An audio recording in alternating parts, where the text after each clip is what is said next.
በስመ አብ ወወልድ ወመንፈስ ቅዱስ አሐዱ አምላክ ብለን የቅዱስ ሚካኤልን ታሪክ እንጀምራለን። ታሪኩም እንዲህ ነው።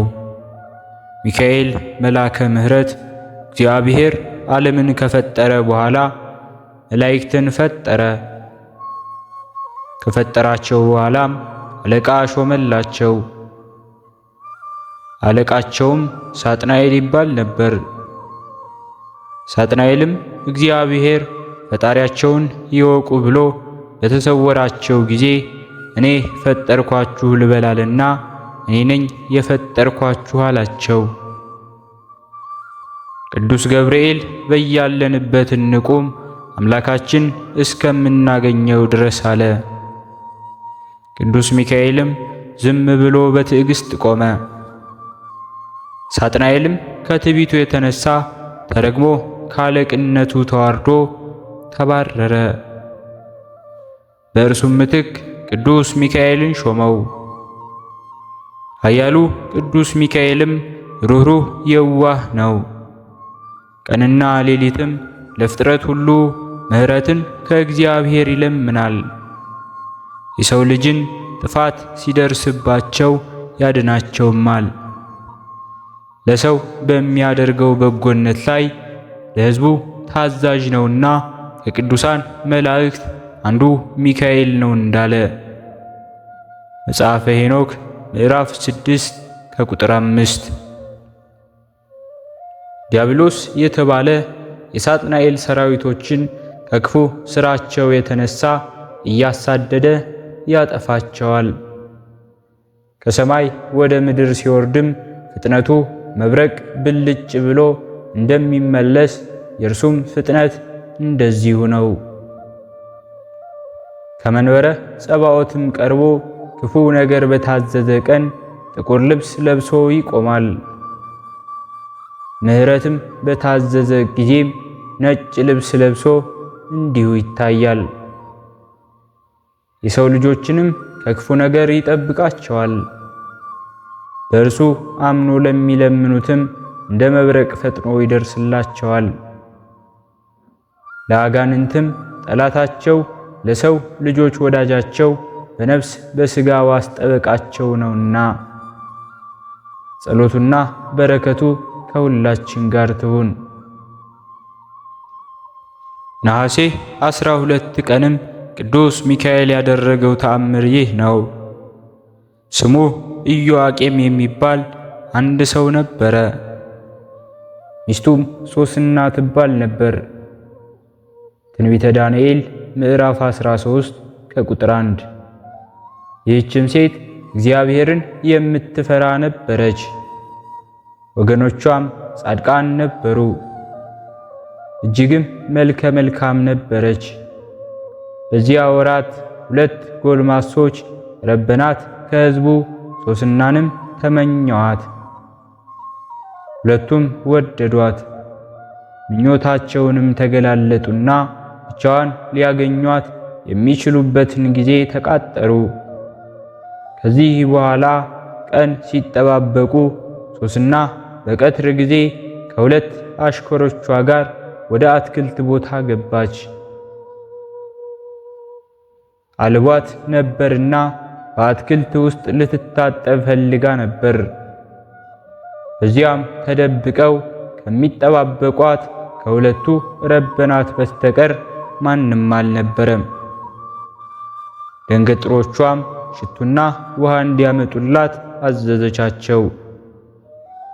እንዳዘዘቻቸውም አደረጉ። ወደ አትክልት ቦታ የሚያስገባውን ቦታ ዘግተው ወጡ። የተደበቁትን ረበናት ግን አላዩአቸውም ነበር። እነዚያ ደንገጥሮቿም ከወጡ በኋላ እነዚያ 2ቱ ረበናት ተነሱና ወደ እርሷ ሮጠው መጥተው አሁን ወደ አትክልት ቦታ የሚያስገባው ቦታ ተዘግቷል፣ የሚያየንም የለም፣ አንቺ ጋር ልንገናኝ እንፈቅዳለንና እሺ በይን፣ ያለዚያ ግን ከወንድ ጋራ እንዳገኘንሽ አድርገን እናወራለን አሏት። ሶስናም በዚያ ተጨነቀች። ባደርገውም እሞታለሁ፣ ባላደርገውም አልድንም፣ ከእጃቸውም ማምለጥ አልችልም። ነገር ግን በእግዚአብሔር ፊት ኃጢአት ከምሰራ ስለ ሥራው በእጃቸው በወድቅ ይሻለኛል ብላ አለቀሰች። ሶስናም ድምጿን ከፍ አድርጋ ጮኸች። ረበናትም አብረዋት ጮኹ፣ እንደውም ሮጡ። ወደ አትክልቱ ቦታ የሚያስገባውን በር ከፍተው በቤቷ ውስጥ ያሉትንም በአትክልቱ ቦታ ጩኸት በሰሙ ጊዜ ምን እንደሆነ ያዩ ዘንድ በስርቆሽ በር ሮጠው መጡ። እነዚያን ረበናትም ይህ ነገር ባወሩ ጊዜ ዘመዶቿ እጅግ አፈሩ። በማግስቱም ፍርድ የሚጠብቁ ሕዝቦች ከባሏ ከኢያቄም ዘንድ ተሰብስበው ባሉ እነዚያ ሐሰተኞች በዘመዶቿ ተከባ መጣች። እነዚያም ተንኮለኞች መልኳን ይጠግቡ ዘንድ ግለጧት ብለው አዘዙ። እጅግም መልከ መልካም ነበረችና ገለጧትም። እነዚያ ሁለቱ ረበናትም ከሕዝቡ መካከል ተነስተው እጃቸውን ከእርሷ ላይ ጭነው እኛ ብቻችን አትክልት ቦታ ውስጥ ሳለን ስንመላለስ እርሷ ከሁለት ደንገጥሮቿ ጋር ወደዚያ ገባች። ወደ አትክልቱ ቦታ የሚያስገባውን በር ዘጉ። ደንገጥሮቿንም አሰናበትሻቸውና ሄዱ። ከዚህ በኋላ ጎልማሳው ከተደበቀበት ቦታ መጣና ተገናኛት። እኛም አትክልት ቦታ ውስጥ ሆነን ኃጢአታቸውን አይተናል፣ ስለዚህ ነገር እኛ ምስክሮች ነን ብለው መሰከሩባት። የተሰበሰቡትም አመኑባቸው። የሕዝብ አስተማሪዎችም ወዲያውኑ ፈራጆች ነበሩና ትሙት በቃ ብለው ፈረዱባት። እርሷ ግን ወደ እግዚአብሔር በልቧ ታምናለችና ያለቀሰችም ወደ ሰማይ እያየች በታላቅ ድምፅ ከፍ አድርጋ የተሰወረውን የምታውቅ ሁሉን አስቀድሞ የምታውቅ ዘላለማዊ አምላክ ሆይ በሐሰት እንደከሰሱኝ አንተ ታውቃለህ። እነዚያ አመፀኞች በሰሩብኝ ተንኮል ስህተት ሳይኖርብኝ አሁን ሊገሉኝ ነው አለች።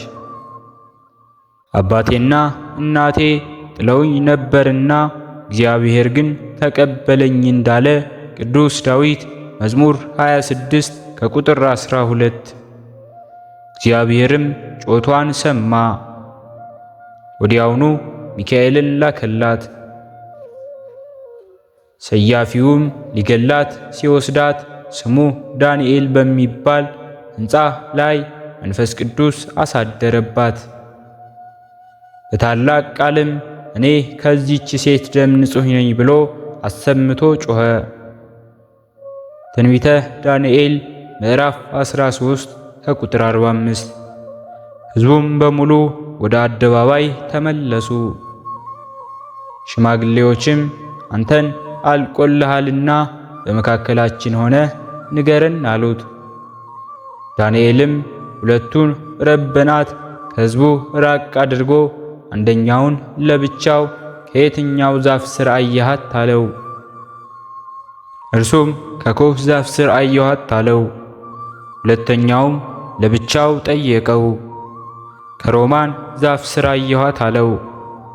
ዳንኤልም እናንት ወንበዴዎች ፍትወት አሳታችሁ ወዮላችሁ፣ የእግዚአብሔር መልአክ እንደ አክርማ ከሁለት ሊሰነጥቃችሁ ከላያችሁ ቆሟል አላቸው።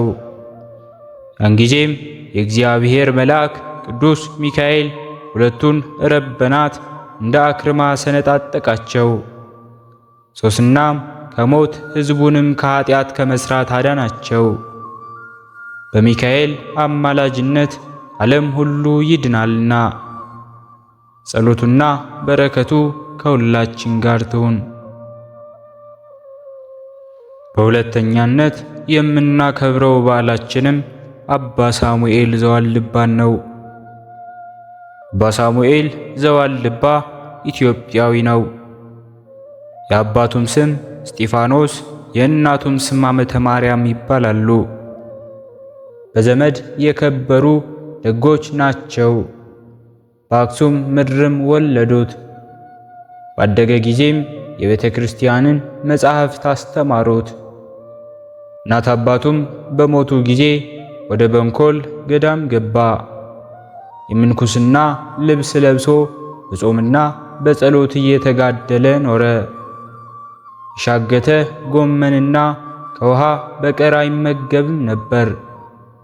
እህል በመፍጨትና ውሃ በመቅዳት መነኮሳቱን ይረዳቸው ነበር። ዘመዶቹም እየመጡ አስቸገሩት። ወደ ሌላ በረሃ ሄዶ 40 ቀንና 40 ሌሊት ምንም ሳይቀምስ ኖረ። እንደ ሊቀ ነቢያት ሙሴ 40 ቀንና 40 ሌሊት በደብረ ሲና ጾሞ ከእግዚአብሔር ጋር ቃል ለቃል ተነጋግሮ ጽላተ ኪዳን እንደተቀበለ በማሰብ ኦሪት ዘጸአት ምዕራፍ 34 ከቁጥር 29። እንደ አገልጋይ ታዛዥ የሆኑ አንበሶችና ነብሮች ነበሩት። እንደ ፈረስም ጋልቦ ወደ ፈለገው ቦታ ይጓዝባቸው ነበር። እነሆ ጊንጦችንና እባቦችን የጠላትንም ሁሉ ኃይል ትረግጡ ዘንድ ሥልጣንን ሰጠኋችሁ እንዳለ ሐዋርያው ሉቃስ ምዕራፍ 10 ከቁጥር 19። በአንዲት ዕለትም በጎዳና ሲጓዙ ታላቁ ተከዜ ወንዝ ውሃ ሞልቶ አገኘው። መጽሐፍና እሳት ይዞ ነበረ።